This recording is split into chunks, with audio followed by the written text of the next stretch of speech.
This is a last surviving rose bush that was on this property before I bought it in 1997. It was in a different location and I moved it, and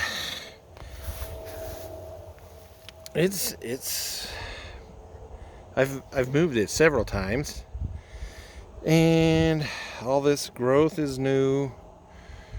This one grew last year off of it, and all this growth is new for this year. And there used to be a whole bunch of rose bushes, and one by one they died. Same thing with lilac bushes. And here's a hollyhock that I'll say about 15 years ago I intentionally tried to grow hollyhocks from seed with not very good results, and I think I got a total of 3 plants. But those, if you know hollyhocks, they produce a crap load of seeds, and those seeds must have got spread all over the property, because I've got them growing all over. I don't have to do nothing, and I even have some growing underneath a old barbecue that's been in, I don't know how the seeds got there. These are my red onions that, if you watch my short videos, these red onions sprouted off of a 3-foot tall onion that I allowed to grow for almost 3 years, and it developed a flower, what they call bolting. And they always tell you, oh, don't let your vegetables bolt. And I always let them bolt, because that's how I get seeds. They just want you to buy more seeds. Well, you just leave one to bolt, and man, I've got so many seeds. But these, if you go all the way back like to September of last year to see my short videos, these sprouted out of the flower. And at first I thought it was like a fungus, like ergot in wheat and barley, but they kept getting bigger, and then the little onion bulbs formed, and I was like, well, there's little onions growing out of this flower. So I picked them off and I planted them in September, and you can see that's a short video I have of picking them off the flower and planting them. So they grew over the winter, which root plants seem to handle the cold winter here in my part of Idaho pretty good. So I bet you I could probably already pick some and eat them. But then these are some of my garlics that I had to transplant, because I have dozens of them.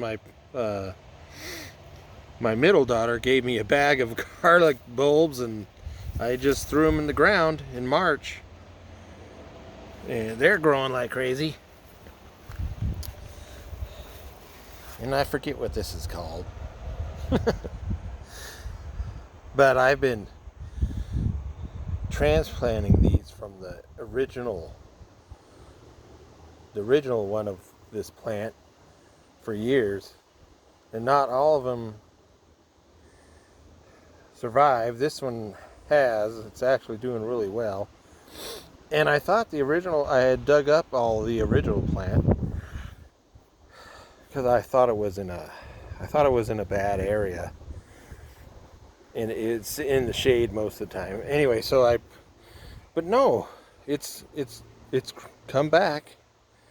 It's at in another place in the. Anyway, so let's just move on here. And so our weather has been unusually cool. I would say even cold. It's still getting cold at night. Normally this time of year, I've already got my doors, my back door and my windows on my house open at night to cool the house down. But not this year. It's too cold at night. Well, the wild grasses and wildflowers and other plants. This is a section of my yard that I call my Mountain Meadow landscaping, because I just let things grow wild. And they've gone nuts this year, because these kind of plants like the cooler weather. We've had more rain than usual. We had more snow than what we had in the past 15 years. And Idaho's been in a drought for a while. And anyway, so this year they've gone nuts. And I have finally started cutting them down. Only so I could see the... But anyway, so... like this is a little area where I grow peppers and tomatoes and cilantro. And as you can see there, I got to clear these things out. Now the cilantros,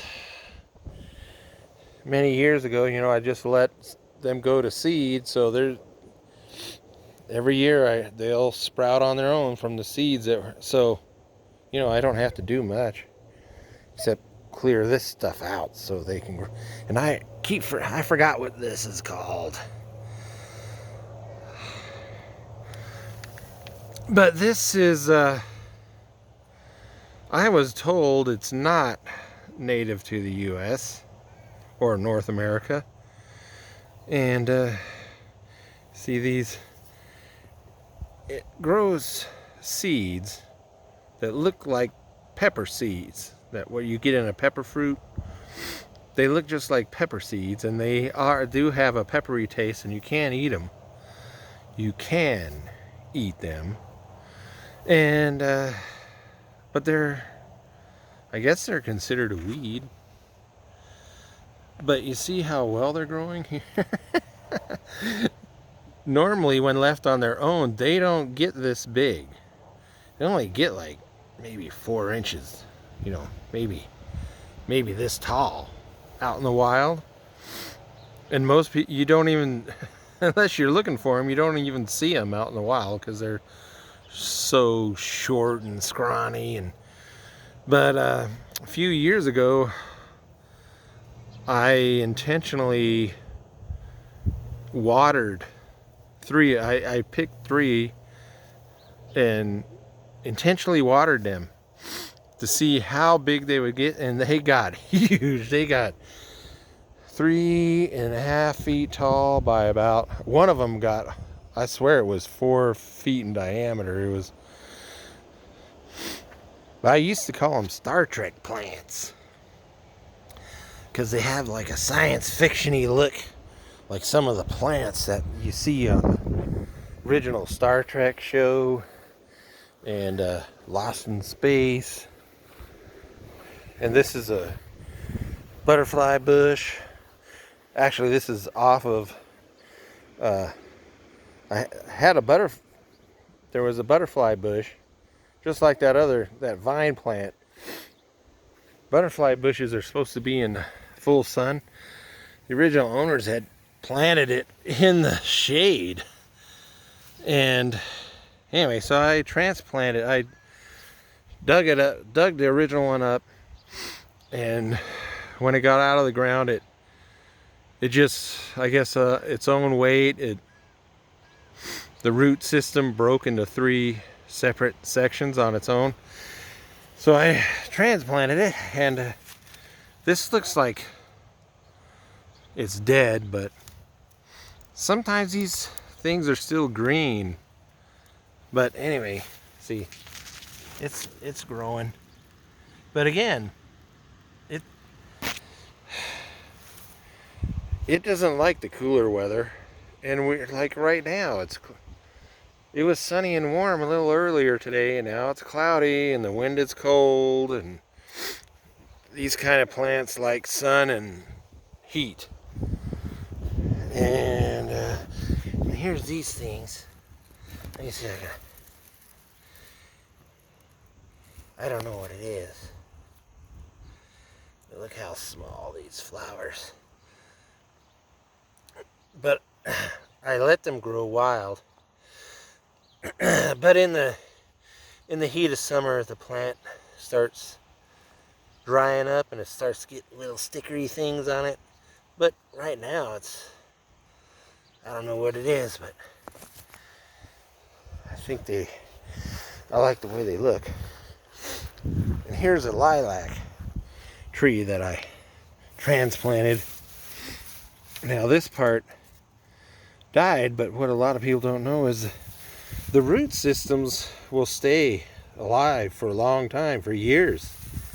So it put out this new growth. And it came from this one. This one was so huge that a few years ago I decided to split it up. And this section here was where that part of the tree was. And you can see it's got all kinds of new growth now. I got columbines growing. These make like a star-shaped flower that I think is neat. And here's a tulip. And there's an iris. But normally I trim all these suckers, and I decided to let most of them grow because the tree is spreading. And this part is really old. It was here when I bought the house in '97. So I'm just going to let some of these suckers grow. I'm going to clear some of those out so the columbines can get more sun and whatever. And then here's this. This is an aspen tree. They grow off the roots. But I discovered, see, there's the parent tree, which is now dead. But that was off of another aspen tree that was in another part of the yard when I moved here. And that tree died, but it had all kinds of growth coming, and it was in a bad location, so it was next to the driveway. So I moved a bunch of them out here, dug up the roots, and at that time I didn't know that aspen trees are just as bad about needing to be watered as lawn grass. Ugh. Ooh, I don't.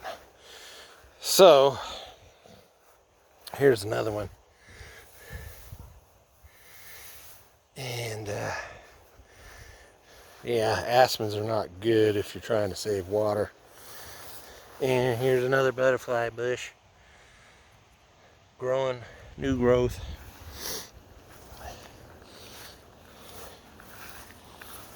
Oh, then I got this. This is a baby pine tree that's been here for at least 15 years. It was planted as a seedling and just won't grow any more than that. It's like it's a dwarf. Anyway, and then this area here with all the grass and everything now, this is my corn patch where I plant corn. So I gotta get that cleared out so I can plant some corn. And every year, because it seems like every year has been cooler and cooler, I plant things later and later. I still got a bunch of corn last year. Another hollyhock that grew on its own. And there's that's a baby plum tree. And Another hollyhock. There's some more of my garlics. Crap load of tulips and more irises and more hollyhocks. And this is where I originally tried starting them. Now I can't stop them. And there's more tulips and there's more garlics. And I was chopping this grass. This is a baby pear tree that started growing a few years ago. And then this is my potato patch. I threw a bunch of at least a dozen potatoes in there in March. And it looks like there's only one potato plant growing right now. But that's okay, because I'll tell you a secret. A lot of Idahoans don't really like potatoes. Don't tell anybody. And so see, I've been chopping away at this stuff. This is a apple tree. Man, it's taken forever to get to this. It's more than 15 years old. Something wrong there. But I'm suspecting it has something to do with the solar maximum. Certain plants don't like the intensity of the sun, but others like all that grass, the wild grass, they love it. And here's another butterfly bush. There's some growth on it. That was why I totally forgot about this, and it was being smothered by all the grass. I thought it was dead, but I saw the growth there. And here's one. Here's a lilac that last year I thought it had died. Because, see, here's the growth, new growth. But last year, all the leaves that were on here fell off before the end of summer. So I thought it was goner because of the gophers. The gophers got it, I thought, but nope, it's coming back. And I know I know I got a baby plum tree under there somewhere. I'll find it when I clear this all out. In this area here, I used to have a greenhouse, but it wasn't a greenhouse that used plastic sheeting. I thought, oh, that's cheapo. So I spent a lot of money and got plastic paneling and 2x4 framing. And then about 5-6 years ago, we had some freak hailstorms in the middle of summer, and it just smashed the crap out of my plastic paneling, and they were expensive. I was like, shit, I ain't gonna, you know, whatever. By then I also found out that a lot of stuff I was growing I didn't really want anyway. I want to eat it, and I just like the stuff that I can throw on the ground and it grows on its own. Like, here's another lilac. See, this part looks dead, but the root is still alive. But these lilacs, their cuttings grow even easier than, you know, that's another little plum tree. This is a lilac. This is the cutting that I did a few years ago. And this is new growth this year coming off of the root. Which tells me that the root is well established and big enough. And this is just off of a cutting, off of the branch. And then over here is a lot of people in the U.S. call it a Russian olive tree. It's a wild olive tree. And I got this out of the Arco Desert. It was out there all by itself. It was not even this tall. It was just, I was out there just exploring, and I was like, oh, it looks so by itself. And then I realized Russian olive trees are the opposite of those stupid aspen trees that require so much water.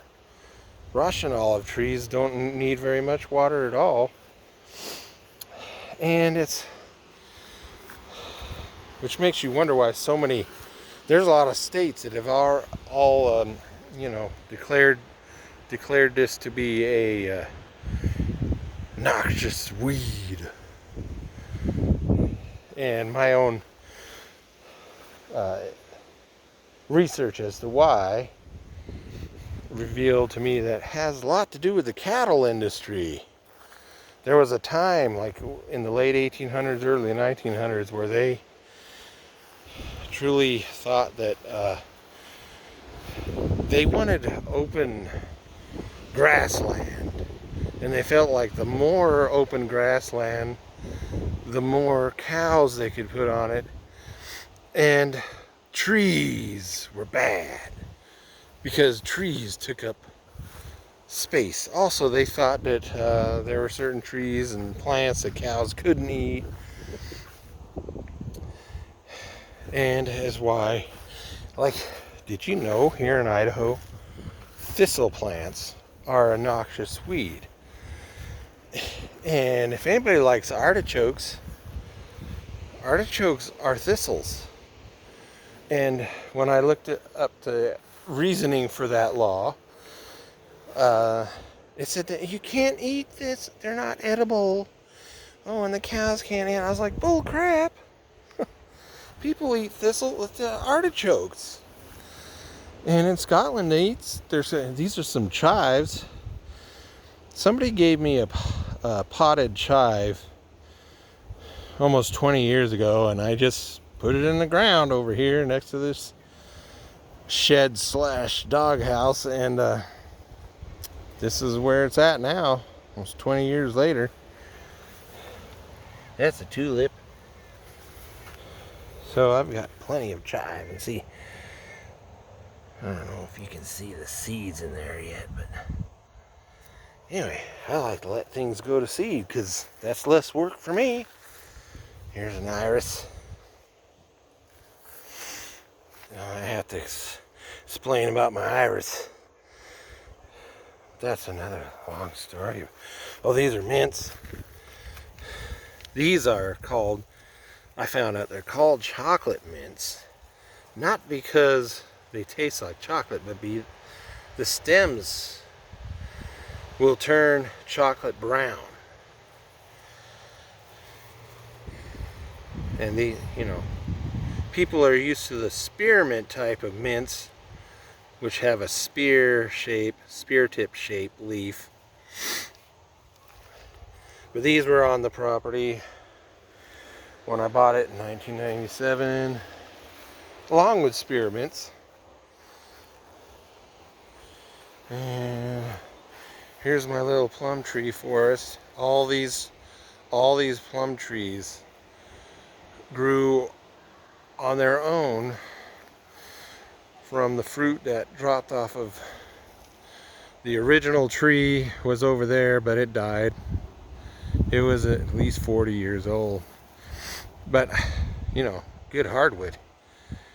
You see some of my short videos, I like to smoke some meats.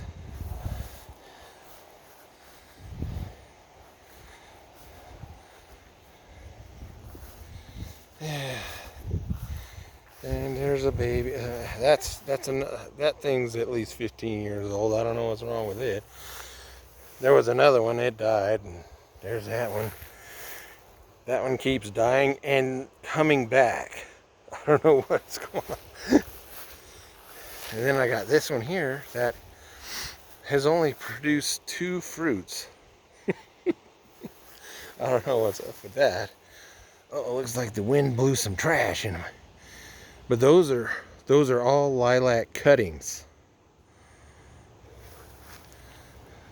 It wasn't very hard to grow them. Oh, but I guess I try to. So I had a bunch of irises, but they were up in my Got a lot of ladybugs this year. But that's because last year all the trees were hit with aphids. And now there's a lot of ladybugs, but no aphids. Anyway, so these irises were originally in my front yard next to the mailbox, which was next to the street. And we didn't have sidewalks. And we had our own individual mailbox. Anyway, so in 2017, the city decided we're going to get sidewalks and we're going to lose our individual mailboxes and go to the neighborhood cluster boxes. So those irises, see, there's more of them. And these have exploded. I've actually dug up buckets full of these and given them away. And anyway, so originally these were in the front yard next to my mailbox, which also had a tree growing next to it, which anyway, so the city comes in and says, oh, you're going to have sidewalks and you can't have individual mailbox anymore. And they start digging up our front yards. Well, before they got to my house, I dug up the original irises and transplanted them back here in my backyard, and they've just exploded. Like I said, I've given away bucketfuls, and this is the most irises I've had in this spot since I've transplanted them. They're just, man, this is there's a hollyhock. Here's another one. This hollyhock is at least 5 years old. It has stayed green through winter. It's the little stump or trunk. It's huge. But anyway, so that's a tour of the area of my yard that I call my Mountain Meadow landscaping, and where I also grow some of my vegetables. Alrighty. That's it for now, I guess. Oh yeah. So you'll be able to check in. I'll do a video for after I clear all my corn patch and my pepper and tomato and cilantro patch and all that.